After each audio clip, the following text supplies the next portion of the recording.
Kalian tahu nggak sih pendekatan apa saja yang ada dalam administrasi pembangunan? Nah, salah satu pendekatan yang ada di dalam administrasi pembangunan yaitu pendekatan teleologi. Nah, untuk mengetahui lebih lanjut tentang pendekatan teleologi, simak video kelompok kami ya. Jadi yang pertama adalah pengertian dari pendekatan teleologi. Menurut Prof. Sondam P. Siagian, administrasi pembangunan adalah keseluruhan proses yang berorientasi pada pencapaian tujuan pembangunan nasional. Pendekatan teleologi dalam administrasi pembangunan melihat pembangunan sebagai proses yang tujuannya jelas, kesejahteraan, modernisasi, pemerataan, dan keadilan sosial. Semua proses administratif seperti perencanaan, organisasi, kebijakan, dan evaluasi dinilai berhasil atau gagal dari sudut apakah tujuan akhir pembangunan tercapai. Nah, pendekatan teleologi terdiri dari dua kategori utama. Yang pertama adalah ethical egoism, yang berupaya mengembangkan kebaikan bagi dirinya. Tokoh yang dikenal pada pendekatan ini adalah Niccolo Machiavelli, seorang birokrat dari Italia pada abad ke-15. Yang menganjurkan bahwa kekuasaan dan survival pribadi adalah tujuan yang benar untuk administrator pemerintahan. Kedua adalah utilitarianism. Pangkal tolaknya adalah prinsip atau manfaat, yaitu mengupayakan yang terbaik untuk sejumlah orang. Prinsip ini berakar sejak lama, terutama pandangan-pandangan pada abad ke-19, antara lain dari Jeremy Bentham dan John Stuart Mills. Akan tetapi, di antara keduanya, yaitu egoisme dan utilitarianism, tidak terdapat jurang pemisah yang tajam karena suatu kontinum yang diantaranya dapat ditempatkan. Misalnya, Weber menyebutkan bahwa seorang birokrat sesungguhnya bekerja untuk kepentingan dirinya sendiri pada saat ia melaksanakan pemerintahan dengan atasannya, yaitu oleh Chandler 1994 yang disebut sebagai a Deus Act of Ego. Nah, selanjutnya guys, ada tujuan dari pendekatan teleologi dalam administrasi pembangunan. Ini menurut Siagian 2005. Yang pertama adalah mengerahkan seluruh proses pembangunan pada pencapaian tujuan nasional. Administrasi pembangunan harus berorientasi pada tujuan akhir yang ditetapkan dalam konstitusi dan perencanaan nasional, misalnya tercapainya masyarakat yang adil dan juga makmur. Yang kedua adalah menjamin efektivitas pembangunan. Semua kebijakan dan program pembangunan dinilai dari hasil atau outcome-nya. Artinya, pembangunan dianggap berhasil jika yang direncanakan benar-benar tercapai. Yang ketiga, menjadi tolak ukur keberhasilan administrasi.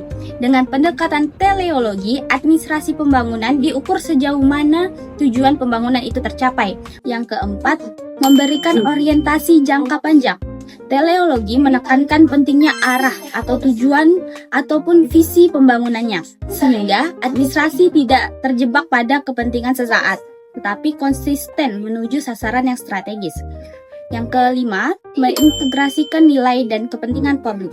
Administrasi pembangunan dipandu oleh tujuan kolektif masyarakat, bukan sekadar tujuan birokrasi, sehingga memastikan adanya kesesuaian antara kebijakan pemerintah juga kebutuhan rakyatnya. Selanjutnya, bagaimana sih penerapan pendekatan teleologi di dalam administrasi pembangunan?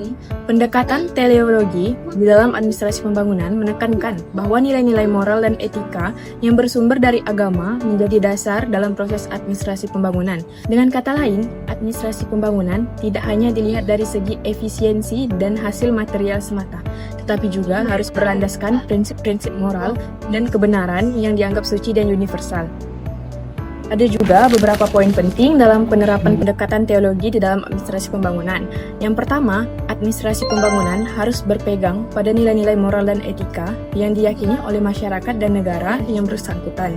Dan yang kedua, proses administrasi pembangunan harus mematuhi prinsip-prinsip moral yang tidak berubah, sehingga keputusan dan kebijakan yang diambil lebih berkeadilan dan bermartabat. Yang ketiga, pendekatan teleologi mengingatkan bahwa administrasi pembangunan harus diarahkan untuk mencapai kebaikan yang lebih besar, tidak semata-mata berlandaskan prinsip utilitarisme atau kemanfaatan saja.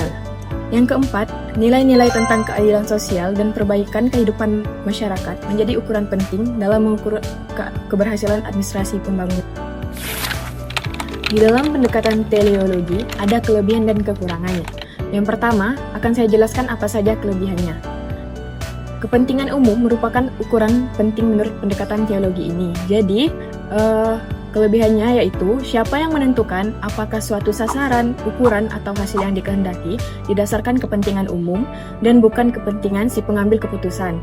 Kemudian, jika kepentingan umum mencerminkan dengan mudah kepentingan individu, maka masalahnya sederhana. Namun, jika perbedaan tajam antara keduanya, maka akan timbul masalah yang lebih rumit. Dan yang terakhir, hal ini penting karena kekuatan dari pendekatan utilitarianisme ini adalah bahwa karena kekuatan dari pendekatan manfaat yang sebesar-besarnya dan kerugian yang sekecilnya untuk kepentingan masyarakat secara keseluruhan, atau dengan kata efisiensi. Nah, selanjutnya yaitu kekurangan dalam pendekatan teologi. Yang pertama, siapa sih yang menentukan kepentingan umum? Pendekatan ini menilai baik atau buruknya kebijakan dari akibat maupun manfaatnya. Namun, persoalan muncul ketika tidak jelas siapa yang berhak menentukan apakah suatu hasil benar-benar untuk kepentingan umum. Yang kedua, yaitu hak individu sering terabaikan. Jika terlalu fokus pada hasil yang menguntungkan banyak orang, kepentingan individu bisa terpinggirkan. Yang terakhir yaitu sulit menghitung dampak secara akurat. Pendekatan ini menuntut perhitungan cermat agar hasil kebijakan benar-benar bermanfaat luas. Namun kenyataannya, perhitungan manfaat dan kerugian tidak mudah dilakukan. Kesimpulan dari pendekatan teleologi dalam administrasi pembangunan yaitu menekankan pencapaian tujuan akhir seperti kesejahteraan, pemerataan, modernisasi, dan keadilan sosial sebagai ukuran keberhasilan. Bukan sekedar proses atau aturan, kelebihannya adalah fokus pada kepentingan umum dan manfaat sebesar-besarnya bagi masyarakat. Namun, kelemahannya terletak pada sulitnya menentukan kepentingan umum, potensi terabaikannya hak individu, serta kesulitan menghitung dampak secara tepat. Sehingga pendekatan ini penting digunakan tetapi tetap harus diimbangi dengan pertimbangan etika dan keadilan.